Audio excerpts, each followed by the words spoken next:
Team Fortress 2. It is a game.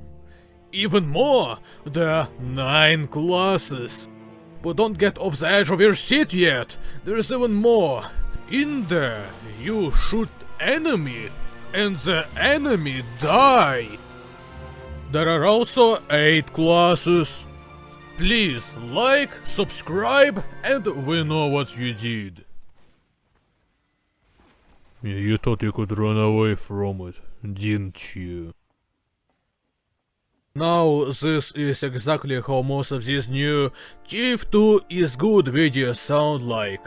Then what happens in the end, the video just simply doesn't have a conclusion, or it's stolen from a more popular video. Not all of them are like that, of course, but they distract you from objective problems Thief 2 has.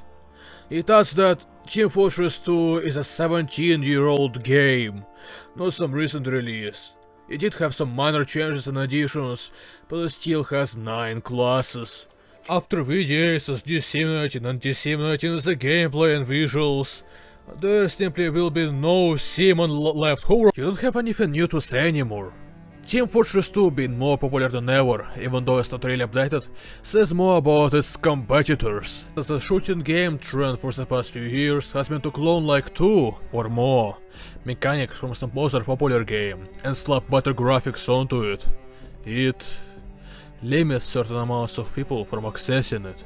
Think about it, a budget gaming setup that can run most modern games costs at least $900, monitor included and such. Statistically speaking, most people live in the global south, countries like India, and the minimal Indian monthly paycheck is $43, while an American one is $1,200. Both of those are bad, but one is much worse. You might assume that buying a PC in India is slightly cheaper because of the cost of living, but it isn't.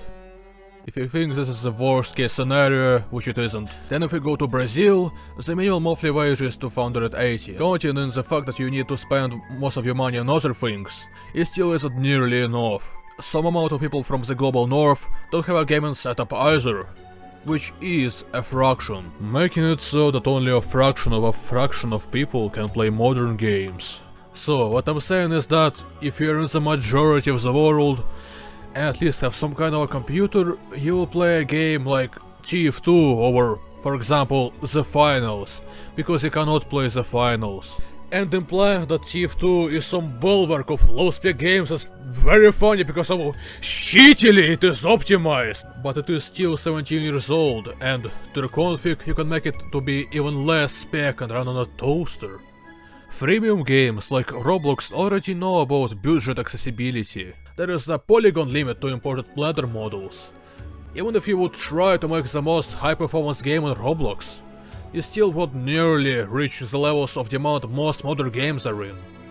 In a way, the engine is designed to design you into making a low-spec game that would even run on a phone. Not only that, Roblox featured the famous oof sound made by Tommy Tallarico. His mother is very proud. There are a lot of other freemium games going around that aren't Thief 2, but Thief 2 has an incredible sleeve in the race. A cultural mark on most internet spaces. For some reason, not many people immediately realize that Hoovy saying "Saas" and then consuming a red spy in the process is actually a very reliable advertising.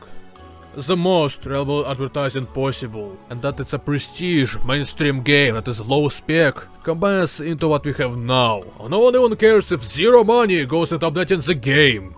It will have a lot of players and will produce a lot either way. Also, MSS Blue is very good.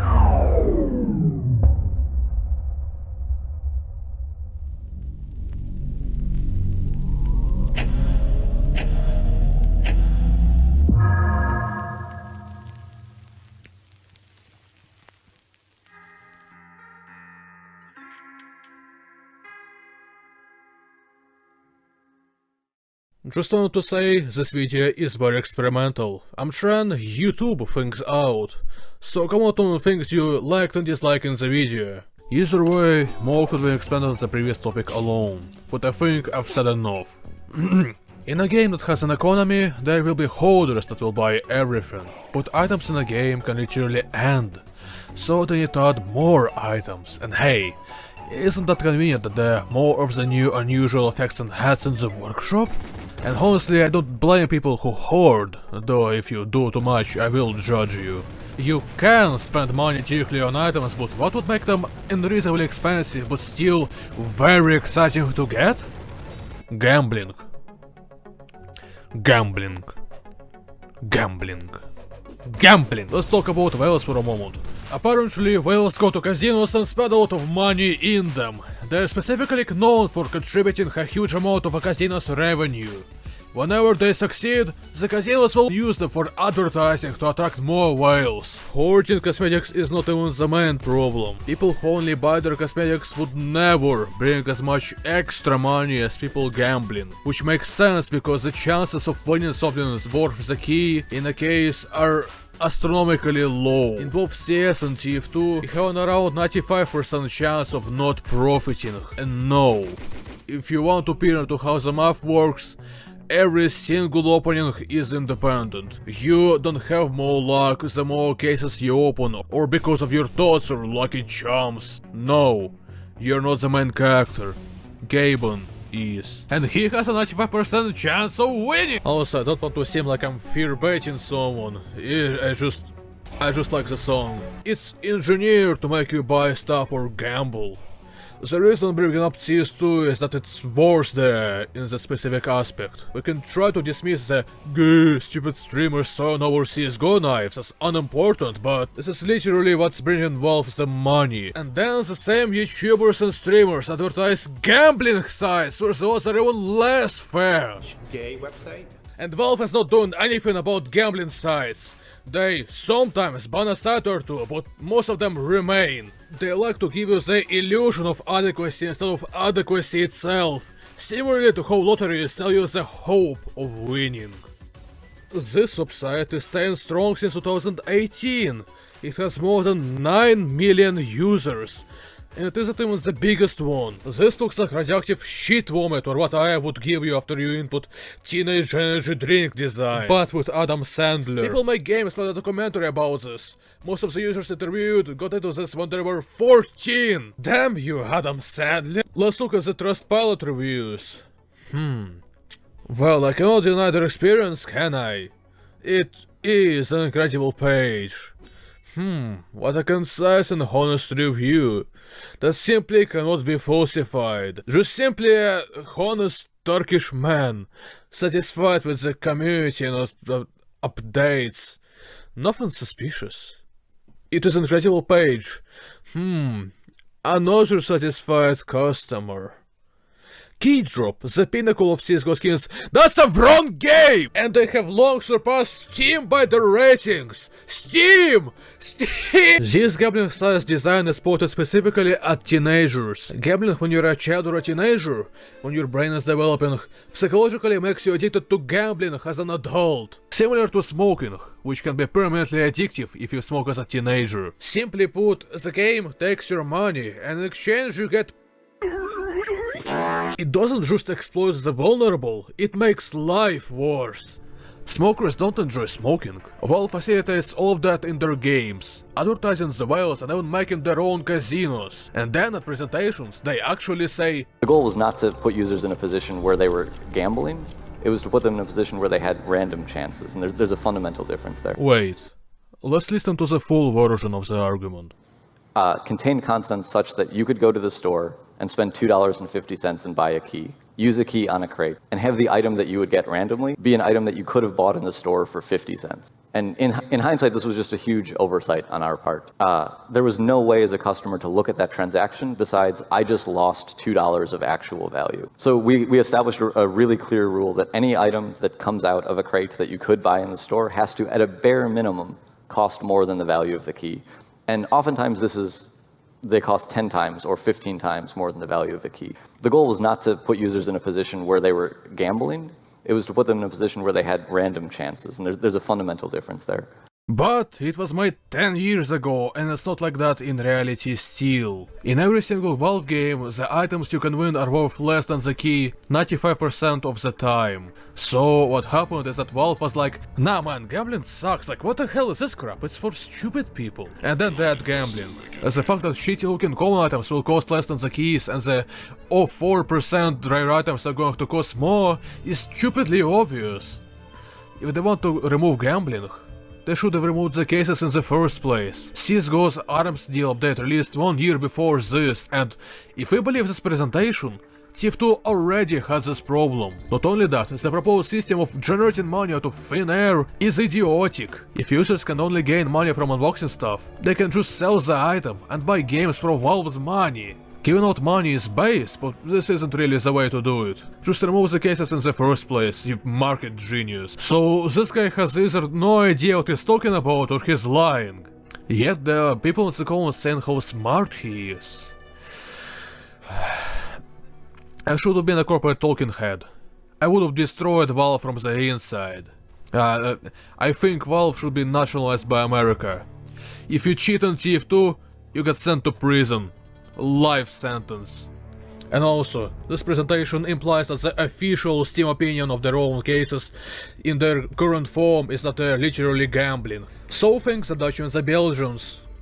Their opinion is correct and are approved. So good everyone agrees with me on every single issue. You know, I dislike that Valve would leave gambling and gambling sites be, but then actively tease and desist fun games. Valve is a big company now. And was one for a long time. And big companies maximize profit. Money flows in, and TF2 today has much more people playing it than before. Update the game? Solve the bot problem? Why? The leadership will literally not see any reason for the company to invest more money and people into TF2, as it is already exerting maximum profit. People who choose how company goes and people who design TF2 are two different groups of people. The latter isn't even there anymore. Let's get to the point. Valve won't save TF2. It never will. Bots will not be dealt with. As every other company, Valve will prioritize more money for people who are not in any way related to development or even like the game. Right now, game developers and programmers are thrown away left and right like trash. And they always have been treated like trash. Developers care about the games they make. If everyone in the company would get paid fairly, there would be a huge money sink at the top that urgently needs to go on a trip to Vietnam to their third luxury manor. And the CEO is not even happy. Rich people are usually miserable. Capitalism doesn't reward the most able. It gives a unique type of misery to the luckiest and leaves everyone else with stock misery. There is no systemic need for this. But alright, I'm getting too deep into this. I think that Valve should become a worker cooperative because they're pretty cool. That might solve it. Valve fans should start an immediate workers' revolution and demand TF2 updates from the new party. At this point, that might actually be the only way to get TF2 updates. You have nothing to lose but your head crabs. TF2 has a brilliant genre. The game is set on a constant, never-ending fight between two brothers from competing companies, Blueturk and Redmond. It's an infinite struggle in which both dispense infinite amounts of money and lives, including their own, into. Only the Goofy Weapons company benefits. Counter-Strike, on the other hand, represents a grim alternate reality where even the police have to buy equipment using their own cash. And not only that, they buy it at the entrance to the mission. Terrorists buy it there too, as if the same person or organization is involved in supplying the both teams. But the seller is never shown. Instead, the weapons materialize in the buyer's hands, suggesting that mankind has mastered some kind of material teleportation, only to use it to arrange violent fights. From this pattern, we can conclude that the game happens in a morbid universe, where My Little Pony doesn't exist. That's so thought-provoking, isn't it? Fucking insane. Where the fuck was I going with this? Ah, right. Disclaimer. TF2 on its own has a lot of unique lore and setting that can be exploited for a lot of jokes and premises. It goes beyond whatever most multiplayer games have. There are characters that have consistent and charismatic personalities, that glean pride in any type of transformative media. Obviously, there won't be an incredibly popular video that doesn't have to do anything with the characters or the setting really. That has fictional zoo porn. That has multiple recreations made by 12-year-olds. No, that wouldn't happen! The community standard is too high! Я поблоким was a no-sleep video. Still referenced somewhat on casual servers and TF2 Reddit. Neither of those you should visit. Both the incredibly popular video itself and the shown recreation have cropped Pokemon porn. Unpopular opinion, but that might be a bad thing. This is actually a reflection of a weird broader isn't this sick? Trend in TF2's community. Meme videos where the joke is porn. Here's an animation where the joke is that the community made lolly character Mimi Sentry, what a name, participates in multiple rape innuendos. And then John Tron says no and the FBI meme plays. True cinema! Comedic gold. That video isn't a honest clout of unsavory kinks. It's a weird promotion reinforcement of them, where the joke is isn't this sick? Imagine you're some Catholic Midwestern kid that doesn't have sex ed, so their only source of where you learn what sex is this. Now I think this type of content should be heavily discouraged within the community. Am I recording? Thank God. The reason I had pony modes in my TF2 footage raised harmonically every single minute was a build up to this point. Something like this was a problem in the brony community in 2009.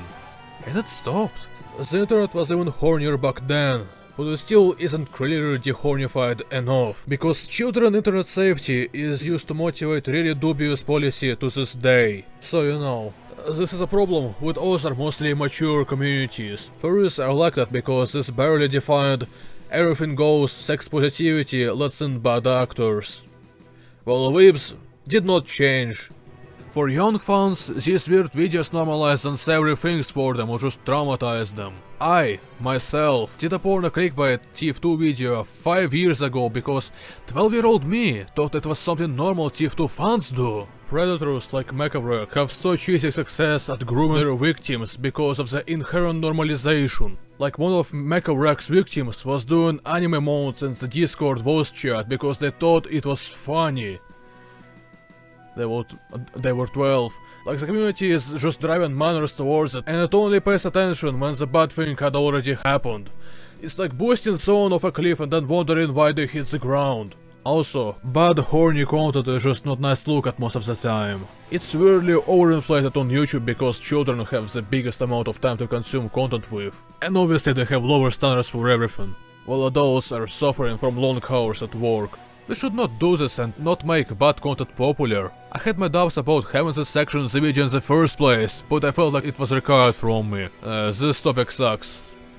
Glad that it's over with. So, we listed why TF2 is still alive, why TF2 is dead, and a community issue. Personally, I think it's kind of a given, seeing how all gaming companies just became worse over the years due to capitalism. They never really cared about the consumer, but now they somehow care less. And TF2 is in a position to receive consumers without even having to try anything.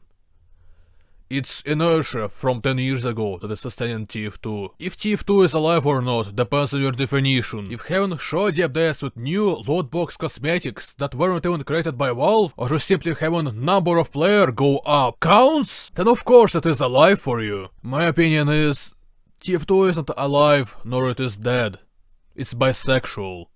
Unisex. Either way, I do pixel and pony art. I need money for a new PC for editing. If you give me money through Patreon, I could give you credit, vocal credit or art at the end of the video. A pony song or a pixel banner. Also, like, I literally have 0 subscribers. I would really appreciate if you share this video in your Discord servers. I want to be like H-Bomber guy, but gayer. And a horse. Full script of this video with cutout draft elements where I go insane is there too. If you are wondering, my accent is Ukrainian and I am currently residing in Ukraine. My name is Tandera, a name composed out of the word standard, because I raise the standard. And I remember Chief too, so you don't have to.